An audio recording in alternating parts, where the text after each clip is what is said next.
जो जो चोर उचक्कों की जो पार्टी है ये भारतीय जनता पार्टी, तो जाहिर है उनके सहयोगियों ने उनका पर्स मारा, तो अपनी जेब अपने सहयोगियों से नहीं बचा पाए। पिछले 10 सालों में लगातार एक ही नैरेटिव हिंदू मुसलमान मंदिर मस्जिद के नाम पर जिस तरीके से वोट बटोरा जाता है, ध्रुवीकरण किया जाता है, हम ये देख रहे हैं कि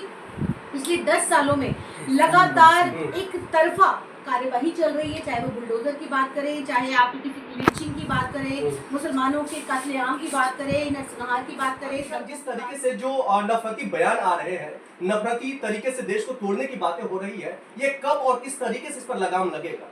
देखिए, जिस तरीके से आपने कहा कि लगातार नफरती बयान आ रहे हैं, जाहिर है पूरा देश देख रहा है किस तरीके का बयान आ रहा है, हिंदू मुसलमान करने की कोशिश हो रही है, किस तरीके से हम ये देख रहे हैं कि वो मुद्दे जो कि देश के मुद्दे हैं, आम मूलभूत सुविधाओं को लेकर के जो देश के वो मुद्दे जो कि जिस पर चर्चा होनी चाहिए, इस पर बात होनी चाहिए, जब चुनाव आते हैं तो जनता कहीं ना कहीं सरकार की तरफ, सत्ता की तरफ ये देखती है कि भाई पिछले 5 सालों में आपने क्या किया और बदलाव करती है। लेकिन हम ये देख रहे हैं कि पिछले 10 सालों में लगातार एक ही नैरेटिव हिंदू मुसलमान मंदिर मस्जिद के नाम पर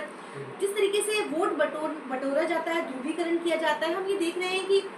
पिछले 10 सालों में लगातार एक तरफा कार्यवाही चल रही है, चाहे वो बुलडोजर की बात करें, चाहे आप लिंचिंग की बात करें, मुसलमानों के कत्लेआम की बात करें, नरसंहार की बात करें, दंगों की बात करें,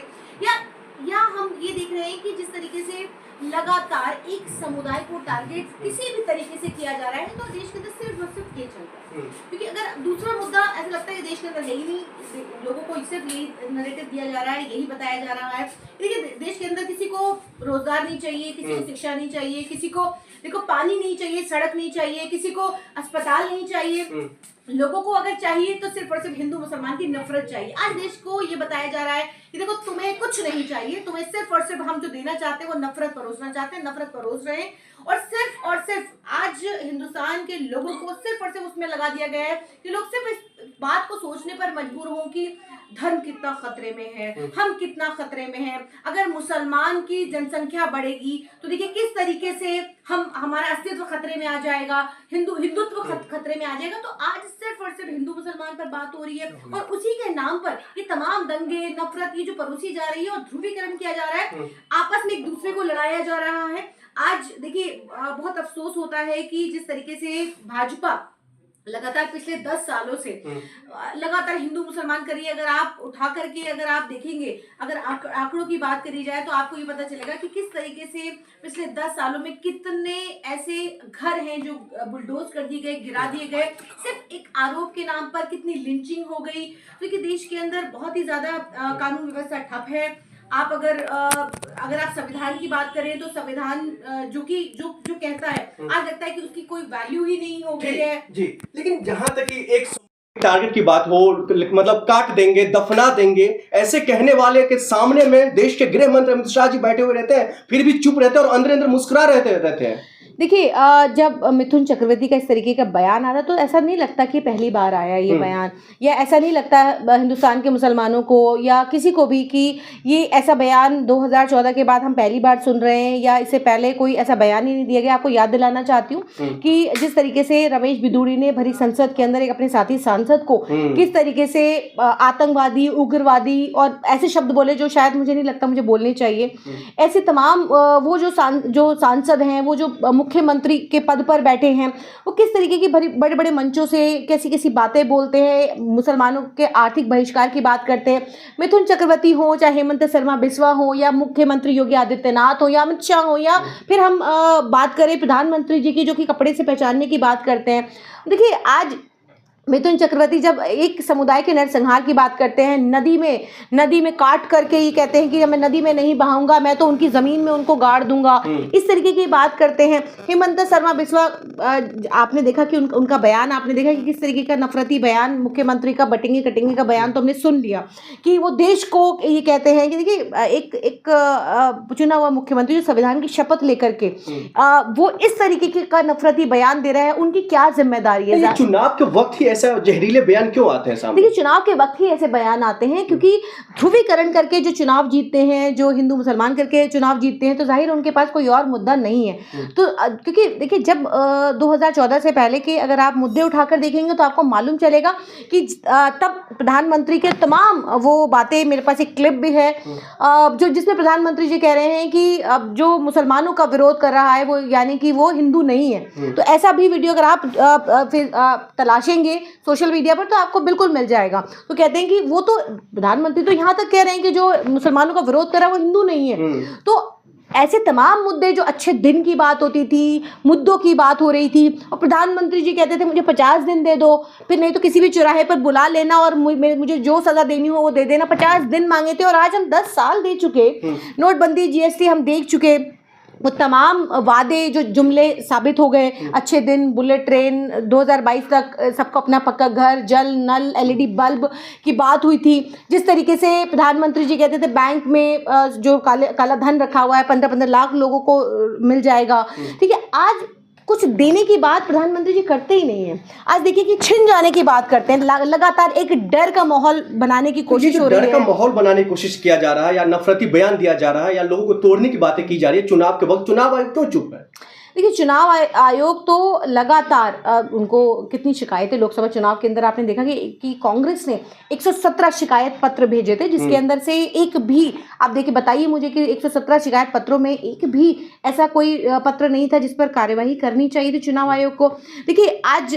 चुनाव आयोग की बात कर रहे हैं, तमाम देश के अंदर जो एजेंसियां हैं, जो हम बार बार कहते हैं, ईडी हो, सीबीआई हो, हम तमाम उन एजेंसियों की बात करते हैं। आपको याद होगा कि जब चंडीगढ़ के अंदर मेयर के चुनाव हुए थे, उस वक्त जो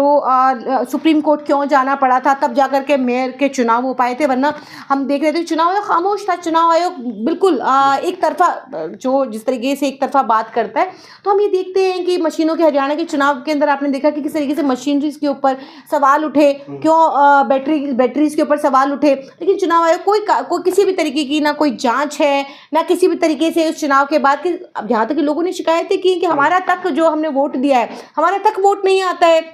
तो जाहिर है हम यही देख रहे हैं कि आज देश के अंदर हालात बद से बदतर होते जा रहे हैं। आज जो सत्ता में बैठी सरकारें हैं, आज वो काम करने की बजाय सिर्फ और सिर्फ हिंदू मुसलमान कर रही है, हिंदू मुसलमान के नाम पर सिर्फ और सिर्फ वोट मांग रही है। आज जब हम ये बात करते हैं कि आज लेने की बात करते हैं, ये देने की बात नहीं करते, देश बेच दिया, और सिर्फ अब लगता है कि देश के अंदर सिर्फ और सिर्फ अडानी अंबानी दो मित्रों की जब बात होती है, तो आज सिर्फ उनको जो देश मतलब कि चीज़ें उठा करके बेची जा रही हैं, दी जा रही हैं। तमाम वो टेंडर्स की बात करें, वो तमाम उन चीज़ों की बात करें जो हम बार बार इस बात को कहते हैं कि हमने बनाया है, कांग्रेस ने बनाया है, और आप उसको बेचने का काम कर रहे हैं। तो जाहिर है 2014 से के पहले क्लिप निकालिए और 2014 के बाद क्या क्लिप निकालेंगे, तो सिर्फ प्रधानमंत्री जी सिर्फ डरा करके कभी हिंदुत्व के नाम पर, कभी बुलडोजर के नाम पर, कभी मुसलमानों के नाम पर, कभी किसी चीज़ के नाम पर, कभी किसी चीज़ के नाम पर, वो सिर्फ और सिर्फ वोट ले रहे हैं। उनका मैनिफेस्टो कुछ नहीं है कि वो क्या देंगे, वो जनता को क्या देंगे। परीक्षाएं नहीं हो रही, युवा बेरोजगार है, अग्निवीर बनाए जा रहे हैं, और तमाम जो चीज़ें हैं जो देश के अंदर सिर्फ और सिर्फ लोगों से छीनी जा रही हैं। देश की संपत्तियां तो छीनते ही हैं, लेकिन अब तो लोगों के जो हक और अधिकार हैं वो तो छीने जा रहे हैं। तो जाहिर है ऐसे वक्त में जाहिर है हालात बद से बदतर हैं। इन हालातों के अंदर देश मजबूर है सोचने पर कि आज 2024 के अंदर जो कि लोग उम्मीद कर रहे थे पिछले 10 सालों में विकास होंगे, शायद विकास पर बात होगी, लेकिन लोगों को जिस चश्मे से जो दिखाया जा रहा है, सिर्फ धर्म का चश्मा पहना दिया गया है, और लोग सिर्फ वही सोच रहे हैं। उनको लगता है कि अब महंगाई पर बात करना फजूल है। लोगों को लगता है कि देश के अंदर उन मुद्दों पर चर्चा करना, उन मुद्दों पर बात करना, चाहे हम अग्निवीर की बात करें, चाहे हम उन छात्रों की बात करें जो पेपर लीक का भी विरोध करते हैं। तो अभी तक सरकार के खिलाफ बोलते थे तो बुलडोजर चलता था, अब बुलडोजर पर कहीं ना कहीं सुप्रीम कोर्ट की तरफ से रोक लगी है। तो इसको देखेंगे कि आगे और किस तरीके के हालात बनते हैं, क्योंकि चुनाव जब आते हैं, जब इस तरीके की चीजें, इस तरह की जो बातें और चीजें निकल करके आती हैं, तो फिर गिरफ्तारी क्यों नहीं होती है? मिथुन चक्रवर्ती पर 2 एफआईआर हो जाते हैं, लेकिन गिरफ्तारी नहीं होती। देखिए आपने देखा कि अब जो बीजेपी के अंदर है किस मंत्री पर, किस विधायक के ऊपर, किस कार्यकर्ता के ऊपर कार्रवाई होती है, ये डर तो दिखाते हैं, लेकिन गिरफ्तारियां अपने लोगों की नहीं करते, चाहे वो बलात्कार करें, चाहे वो मर्डर करें, चाहे किसी के घर डकैतियां करें, चाहे बड़े बड़े पोर्टों पर जो ड्रग्स उतरता है वो लगातार अखबारों की सुर्खियां बनता है, लेकिन कभी कोई गिरफ्तारी, कोई जांच नहीं, कोई ईडी नहीं, कोई सीबीआई नहीं, कुछ नहीं होता। तो जाहिर है मिथुन चक्रवर्ती जो कि काटने और बांटने की बात कर रहे थे, वो कह रहे थे कि जो नदी में मिलाने की और मिट्टी में मिलाने देने की बात कर रहे थे, वो अपनी जेब कटने से नहीं बचा पाए। तो अपने आप को जिस तरीके से वो कोबरा कहते हैं या अपने आप को जो भी कहते हैं, तो मैं तो कहती हूँ उनके जो सहयोगी हैं, जो जिसको प्रधानमंत्री जी कहते हैं कि कपड़ों से पहचानिए, तो उनके सहयोगी जो चोर उचक्कों की जो पार्टी है, ये भारतीय जनता पार्टी, तो जाहिर है उनके सहयोगियों ने उनका पर्स मारा, तो अपनी जेब अपने सहयोगियों से नहीं बचा पाए। कई लोग ऐसे जो उनके समर्थन करें इन बयानों का, जो कटेंगे तो बटेंगे, इसमें गलत क्या है, और यहाँ तक कि काटने की बात जो मिथुन चक्रवर्ती करे, इसमें गलत क्या है? देखिए, काटने और बांटने की बात आप किसको कह रहे हैं? कौन बांट रहा है और कौन काट रहा है? तो देखिए, आज आप सिर्फ और सिर्फ देश के अंदर लोगों को बांटने का काम कर रहे हैं। एक है तो नेक है, सेफ है, तो हम कह रहे हैं कि हाँ बिल्कुल, हम जब तक हिंदू, मुस्लिम, सिख, ईसाई, जैन, बौद्ध जब तक एक रहेंगे, सेफ रहेंगे। और आखिर में सिर्फ हम इतना ही कहना चाहते हैं कि देखिए, जो भी इस देश के अंदर आखिरी पंक्ति में जो कि गांधी जी ने भी कहा, आखिरी पंक्ति में जो खड़ा हुआ व्यक्ति है, और खास करके अगर वो माइनॉरिटी है, माइनॉरिटी के किसी भी आप अगर माइनॉरिटी को कमजोर करते हो, तो यानी कि देश कमजोर होता है, देश की नींव कमजोर होती है। तो आज आप माइनॉरिटी को टारगेट कर रहे हैं या देश के किसी भी एक व्यक्ति को टारगेट कर रहे हैं, जो कि काटने और बांटने की बात आप करते हैं, तो जाहिर है तो ये नफरती बयान है, नफरत। और आप चुनाव के वक्त इस तरीके का नफरती बयान देती हैं, तो जाहिर है कि ये किस मकसद से दिया जा रहा है, क्यों दिया जा रहा है, ये देश जानता है, समझ रहा है। लेकिन देश एकजुट है, वो उसी गुलदस्ते में रहना चाहता है। अगर आप काटने और बांटने की बात करते हैं, तो ये आपके कहने से मात्र से ये ना तो बटेगा, और ना ही आप जिस तरीके का डर दिखाने की कोशिश कर रहे हैं कि बटेंगे तो कटेंगे, ना कोई बट रहा है ना कोई कट रहा है। ठीक, बहुत शुक्रिया। बहुत शुक्रिया।